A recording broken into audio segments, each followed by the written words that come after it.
All right, let's dive in. We're talking Peter Dutton today and the potential prime minister run in 2025. You guys sent in some, well, some pretty interesting sources. Yeah, there are a couple here that really caught my eye too. One's, it's like a full deep dive on Dutton's career, and it calls out like 65 specific things. 65 things that are, well, let's just say, I don't know. 65. Okay, and then the other one, what's that about? Well, it takes a bit of a wider view.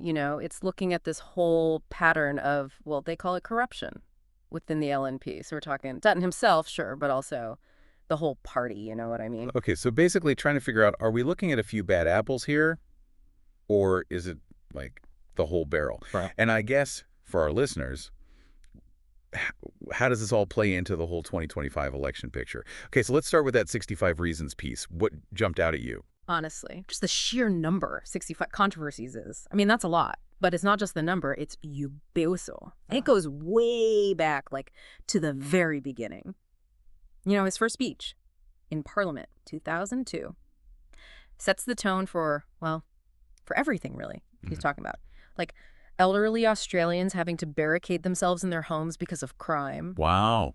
Yeah, it paints this picture of, like, society crumbling. So right off the bat, he's got that tough on crime image going. Yeah. But I guess the question is, how does that translate to being prime minister? Is that what we want? Well, you got to think that speech and that whole focus on law and order, it shaped his image, right? Yeah. But it also kind of foreshadowed everything else. Immigration, national security, everything. He always takes that hard line. So I guess the question for the voters is, does that resonate? Is that the kind of leadership you're looking for? Yeah, it's not just about individual policies, it's the whole approach. Yeah. And speaking of controversial, we can't ignore how he handled the Brittany Higgins thing, that whole rape allegation. Yeah. That she said, he said comment. Ugh.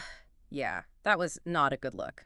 And then he doubled down on it, even when, I mean, everyone was criticizing him. It was, yeah, not good. What do you think was going on there? Was it like a political strategy? Was he just totally oblivious to, Yeah. how sensitive that whole issue is? Tough to say, really. But either way, it makes you wonder about his judgment, right? And his understanding of, well, sexual assault, workplace culture, the whole thing.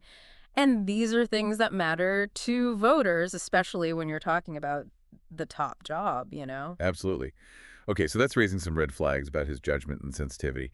But then there's that whole au pair affair. The sources talk about him like personally stepping in to give visas to these au pairs Yeah. who are about to be deported. Yeah. And not just stepping in, like super fast interventions. One case, it was within an hour. Right. Which is crazy considering how notoriously tough he is on immigration, So what's the deal there? Was it genuine compassion or something a little more calculated?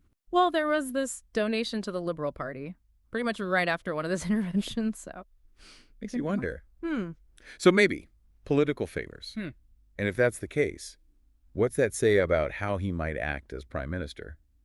Definitely something to consider. Oh, absolutely. It's not just one isolated thing. It's, it's a pattern, a willingness to, let's say, bend the rules when it suits him. Okay, so we've talked about Dutton's own actions, but let's zoom out a bit.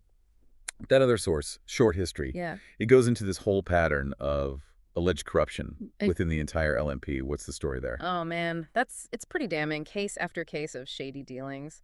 They start with this $80 million water buyback scheme, and there's this company linked to Angus Taylor. You might recognize the name. They ended up making a cool $52 million profit. $52 million? What? Yeah, and the allegation is that some of that taxpayer money ended up in a Cayman Islands account. So not just bad decisions, but potentially. Money going offshore, tax havens, the whole 9 yards. Wait, so taxpayer money for water buyback ends up in a tax haven? That's what the source claims. And it's not just this one thing. It's like a pattern. Contracts without proper bids, grants going to, you guessed it, marginal seats right before elections, and millions to companies with, shall we say, murky connections to the LNP. Okay, so is this just politics as usual, or is there something more sinister going on here? Are we talking about a systemic problem within the LNP? Well, that's the million-dollar question, isn't it? And it's one that, you're going to have to answer for yourself. But I think it's important to think about, if these allegations are true, how does that impact the country? Yeah, that's a great point, and we'll definitely keep digging into that. Now, one example that really caught my eye was that $444 million grant to the Great Barrier Reef Foundation. And get this, the foundation itself was surprised. They hadn't even asked for that kind of money. Right. I mean, you'd think with that much cash, there'd be like a whole process, applications, vetting, the works, but it seems like not so much. So what happened? Was there pressure from someone to just hand over the money? It's hard to say for sure, but it definitely raises questions about how transparent the LNP government is, how accountable they are. And it's not just about the reef, it's about all the decisions they're making. Are they really thinking about what's best for the country, or are there other motives? Okay, so what we're seeing is potentially dodgy financial dealings. Mhm. And it could point to a bigger issue of accountability within the LNP. So for listeners out there, how does all this affect you? How does this change your view of Peter Dutton as a potential prime minister? That's the big question, right? We've talked about his actions, the party context, but at the end of the day, you have to decide, do these things align with your values? Is this the kind of leadership you want? Because this isn't just theoretical, it has real-world consequences. 100%. It affects people's lives, their jobs, their futures. This is real. Absolutely. And we're just getting started. In part 2, we're going to dive into some specific examples and really explore what all this means for the election. So stay tuned. Before we jump into more examples, I think it's worth remembering, we're not just talking about, political theory here. These are Yep. real things, these allegations, and they have real consequences for people. Yeah, that's a good point. It's easy to get lost in the political back and forth, Yeah, but we have to remember the human side of all of this. exactly. Like, take the Biloela family. You know that case. This family, they were like totally integrated into their community. They'd built a life here. But Dutton, he was determined to deport them no matter what, even with all the public outcry, legal challenges, everything. Yeah, and remember the language he used, calling their kids anchor babies. It was just dehumanizing. Yeah. And it really sparked a lot of anger. It did. It did. And, it goes back to what we were talking about before, his leadership style.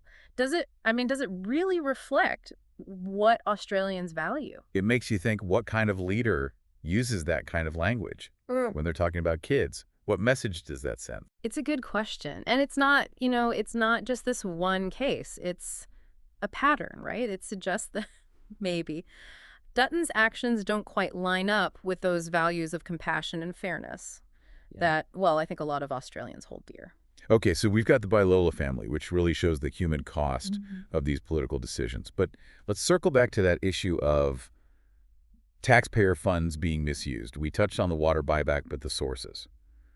They suggest there's a lot more to this story. Oh, yeah. There's a whole bunch of examples. Government contracts given out without a proper process. Grants magically appearing in, surprise, surprise. Marginal seats right before elections. Millions of dollars going to Tendo games. Companies with, well, let's just say cozy relationships with the LNP. Okay, hold on. What exactly is a tender process and why does it matter? Basically, it's like a competition, a bidding system. The government puts out a request, companies bid, and in theory, the best bid wins. The idea is to make sure the government is getting the best bang for their buck, Yeah. taxpayer money. And it's about transparency, fairness. Everyone gets a shot. So, if contracts are being awarded without that process, it could mean the government wasn't acting in the best interest of, well, us, the taxpayers. That's the concern. And when you add in the fact that a lot of these grants and contracts seem to benefit conveniently companies or people close to the LNP, well, it just adds fuel to the fire. So it's fair to say there are questions about whether public funds were used ethically under the LNP. 100%. And it really gets to the heart of trust, right? When people start to believe that their elected officials are, using their money, taxpayer money, for personal gain or political gain, it erodes trust in the whole system. It's easy to talk about this stuff in the abstract, but think about it concretely. Your local school, the hospital, the roads, that's all taxpayer money. Exactly. And when that money is misused, it means less for those things. Less for essential services, less investment in the things that matter. So for everyone listening, as we head into 2025, this isn't just political mumbo-jumbo. This is your life, your community. Yeah, these are real consequences. Okay, so we've got the misuse of funds, but let's not forget that bigger picture, that pattern of alleged corruption in the LNP. One source even compares them to the Rum Corps. Yeah, the Rum Corps. Now, those guys, they were infamous back in early Australia. Corrupt practices, you name it. Basically, a bunch of wealthy, powerful dudes exploiting the whole colony for their own benefit. So, the comparison is obviously meant to be provocative, but it does make you wonder. Is the LNP really operating in a way that, reminds us of that era? Well, this source definitely thinks so. They point to this pattern of self-dealing, favoritism, just a complete disregard for ethics. That, they argue, really echoes what the Rum Corps were doing. That's a pretty serious claim. But let's step back for a second. What does all this mean for Peter Dutton specifically and his chances in 2025? Well, he was, a big part of that LNP government during the time when a lot of this stuff allegedly went down. So the question is, what was his role? Did he know? Did he, turn a blind eye?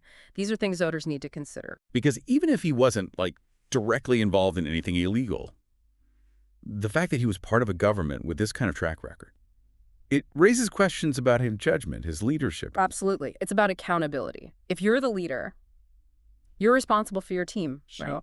And if there's a pattern of unethical behavior, it reflects on you, whether you were personally involved or not. Okay, so we've got Dutton's alleged misconduct, the LNP's alleged corruption, and how all of this could play out in the election. But let's zoom out even further. What's the bigger picture here?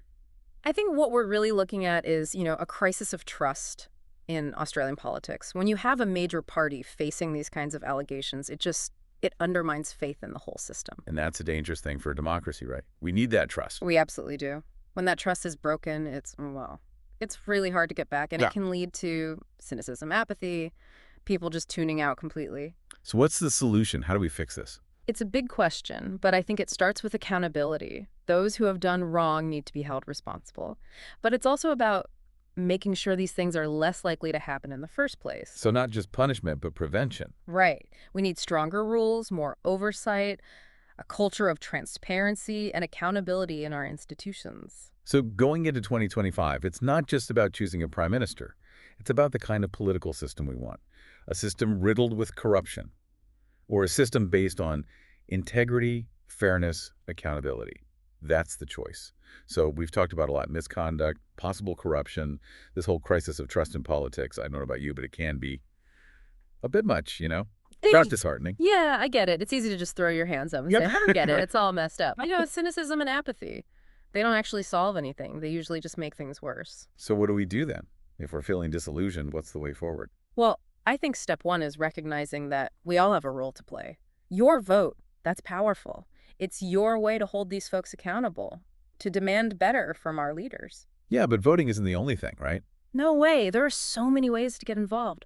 Volunteering, contacting your MPs, joining community groups, even just talking to your friends and family about the issues. It all makes a difference. So it's about being active, not just sitting back and complaining. Exactly. Democracy takes work. You got to show up, speak out, hold those in power accountable. It's not always fun, not always pretty, but it's how we build a society that's equitable, that represents everyone.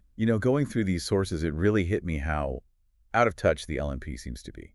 Like they're focused on power, money, donors. Yeah. Not the everyday concerns of, regular Australians. Yeah, a lot of people are feeling that disconnect. Like the politicians are living in their own little bubble. A bubble filled with what? Privilege, power, money. Exactly. And that's dangerous because you lose perspective. You start thinking your interests are everyone's interests, but that's just not how it is. Which is why we need diversity in our politics, Yeah. right? People from all walks of life, different backgrounds, experiences, so that everyone's voice gets heard. 100%. Representation matters. Making sure the government reflects the actual Yes. diversity of our society. Everyone has a seat at the table. Okay, so we've talked about being informed, being engaged, holding leaders accountable. But let's bring it back to Dutton. Based on all this, what do you think? Is he fit to be prime minister? Well, ultimately, that's for each voter to decide. But I think these sources, they raise some serious red flags about his judgment, his temperament, his ethics. We've seen a pattern of behavior that, at best is concerning. Yeah, the alleged misconduct, the financial stuff, the divisive rhetoric, these are things voters should really think about. So as we head toward 2025, what are the key takeaways for voters? What should they be keeping in mind when it comes to Dutton and the LNP? I'd say look beyond the spin, the sound bites. Do your research. Look at their track record. Do their actions match their words? Do they actually represent your values? Do they have a vision for the future that you can get behind? It's about substance over style. Right. And don't be afraid to demand more from your leaders. We deserve honesty, integrity, people who are committed to the public good. We shouldn't settle for anything less. Absolutely not. And remember, your vote is your voice. It's your power. Use it wisely. Well said. Thanks for joining us for this deep dive. It's been, eye-opening, to say the least. And I hope everyone listening feels empowered to really engage with these issues as we head toward 2025. The future of Australia is in our hands. Let's make it a good one.